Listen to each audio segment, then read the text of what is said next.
How you doing, YouTube? This is White here, bringing you Season 1, Episode 2 of MLB 2k12 franchise mode with the Houston Astros, going up against the Baltimore Orioles today for my first game of spring training. I could not be more excited as I'm playing every single game, including the spring training, for this franchise, so I'm really excited to see how I play with the players. And so for my 40-man roster, I brought in 3 for each position. You know, 3 center fielders, 3 left fielders, 3 right fielders for each position. And I brought in 16 pitchers, you know, regardless of stamina, you know, just the top 16 pitchers overall. And the top 3 rated overall for each position are in my 40-man roster. So for today, I'm playing with the worst overall for each position. So I mean, this is my best pitcher. Rodriguez is my best pitcher, and I'm pitching with him today. But I'm playing with the worst for each position. So I'm playing with people like Jay Green, who is my first baseman, and he's a 59 overall. So I struggled a little bit with fielding here, as you can see. I ended up with 2 errors, as you see there. I get my first double play, and probably last double play for a while, as I've played up to about game 6. I'm trying to play, you know, 2, maybe 3 games on the weekends, but 2 games at least every weekday. So that way I, you know, keep this game going, and if I can play roughly, you know, 3 games a day or 2 games a day, I can play.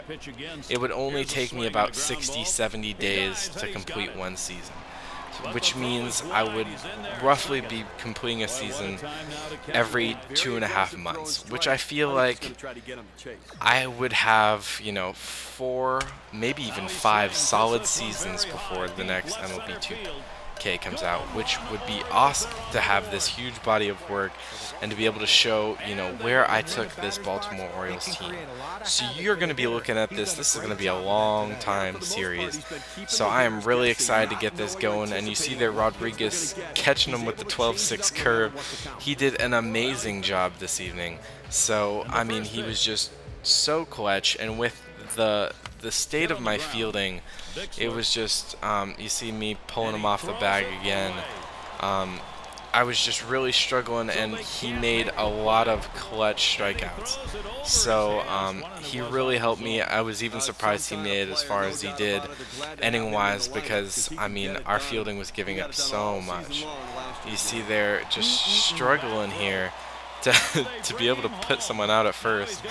So we're just giving him doubles left and right. And the other thing I never really realized, and maybe you guys have experienced this, is when you get those long balls like that, you see there, look at that catch. How did that happen? Like, let's go back here. Like, look at him. He catches up with the fly ball, and then he passes it, and he like spins his hand back and catches it behind him. Like, seriously? Doesn't every baseball coach tell you gotta be behind? Like, no one fields anything in the outfield by not being behind the ball. I mean, you gotta run down, you gotta charge the ball. You gotta be behind it, right?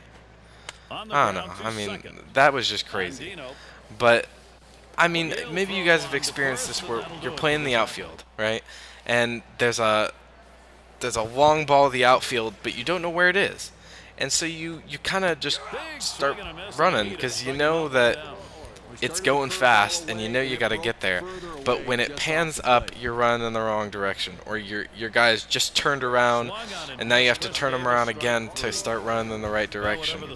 I mean, you can't strafe or nothing, so it's just really, it seems like a struggle to get my fielding down. I mean, hopefully by the start of the season I'll have it a little bit more down, but I was intending to play all of spring training on All-Star difficulty, so I'm probably more of a pro player, and I really feel like I'll probably do a hell of a lot better on pro.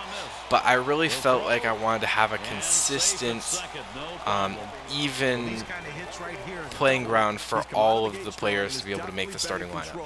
So, you know, if I were to switch over from All-Star to Pro now, like, look at that.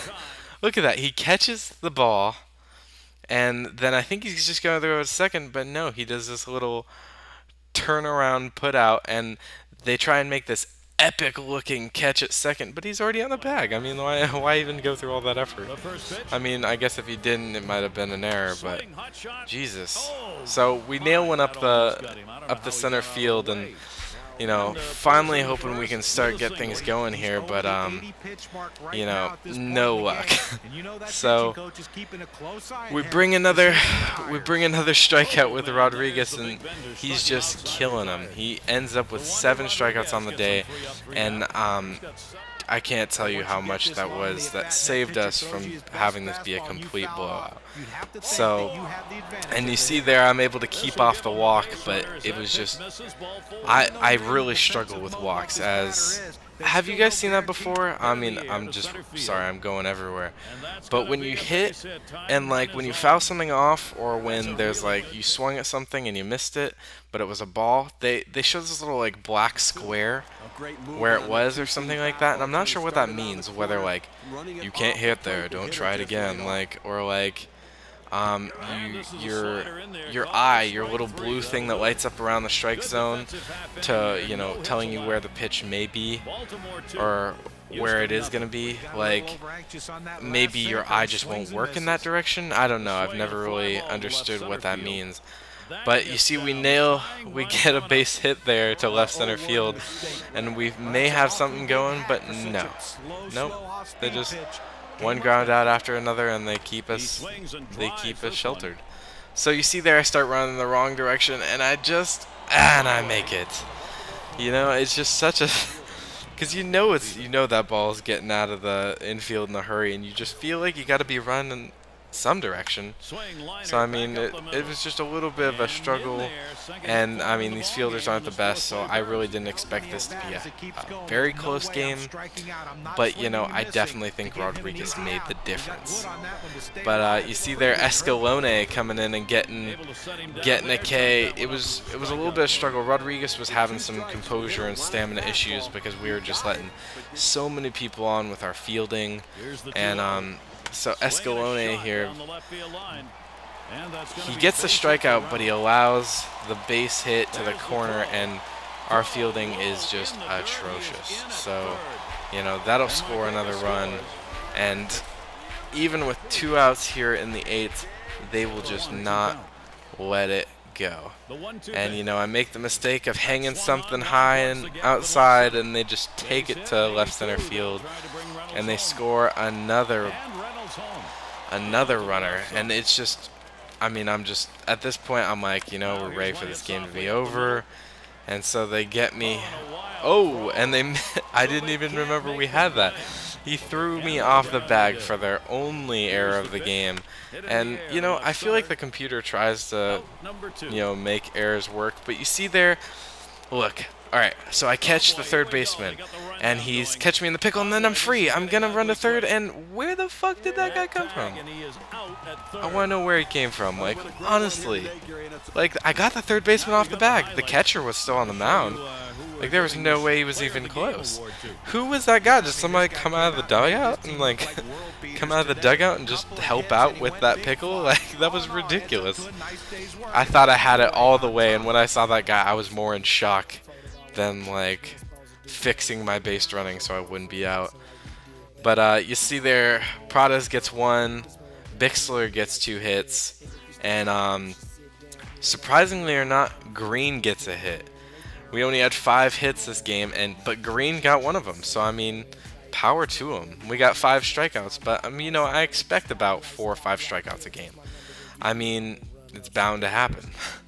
So you see there, Rodriguez coming in with a huge performance, 7 strikeouts, only getting 1 home run hit off him, you know, 2 runs off him, 3 hits, and Escalone getting 3 hits and 2 runs, but he only pitched about an inning. So, I mean, that was a little bit of a struggle, but you know, I think he'll do better Bixler had 2 errors though, so we're gonna have to keep an eye on him. Whether that fielding is too much, even though he had 2 hits, you know, can I keep him? I don't know. So I guess you'll find out more on the third episode, sorry, coming up later in the week. Hope you guys enjoy this. Be sure to like, comment, and subscribe. Have a good day.